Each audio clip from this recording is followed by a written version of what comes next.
Hello guys, আসসালামু আলাইকুম। আপনারা সবাই কীরকম আছেন? আলহামদুলিল্লাহ আমি অনেক ভালো আছি। তো আমি এখানে তিল নিয়েছি, তিলের নাড়ু করব। তো এখানে প্যান নিয়েছি, তিলটাকে এর মধ্যে দিয়ে হালকা গ্যাসে এটাকে ভেজে নিব। একটু সময় ধরে এটাকে ভাজা করতে হবে হালকা আঁচে, নাহলে নিচে একদম ভালো মতো জ্বলে যাবে। এটা খুব লালও হয়ে যাবে তাড়াতাড়ি। তো হালকা আঁচের মধ্যে এটাকে ভাজতে হবে। ভাজা হয়ে গেছে, এবার থালার মধ্যে আমি ঢেলে নিলাম। প্যানের মধ্যে রাখতে হবে না, নাহলে এটা আরও লাল হয়ে যাবে। এখানে আমি একটা প্যান নিলাম, ওর মধ্যে একটু জল নিয়েছি। এবার পরিমাণ মতো আমি গুড় দিব।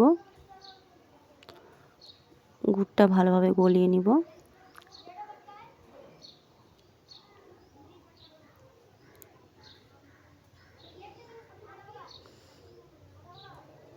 গুড়টাকে ভালো মতো গলিয়ে একটু সময় ধরে গলাতে হবে। এবার পুরো গুড়টা গলে গেছে। হালকা আছে, এটাকেও একটু আঠা আঠা টাইপের করতে হবে।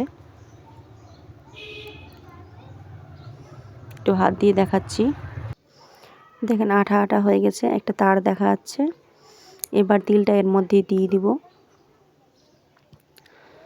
দিয়ে ভালোভাবে মিক্স করতে হবে। এখানে গ্যাসটা বন্ধ করে দিতে হবে আর ভালোভাবে মিক্স করতে হবে যেন সবগুলোতে গুড় ভালো মতো লেগে যায়। ভালো মতো আমি সবগুলোতে গুড় লাগিয়ে দিয়েছি।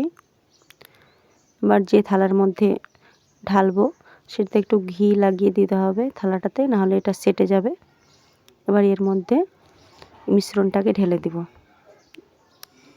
একটু হালকা হালকা ঠান্ডা হয়ে গেছে।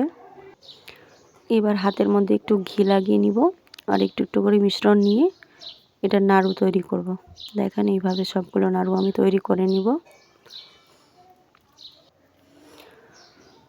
কয়েকটা আমার করা হয়ে গেল। এইভাবে সবগুলো করে নিব। আপনারা অবশ্যই জানাবেন এটা কিভাবে হয়েছে দেখতে।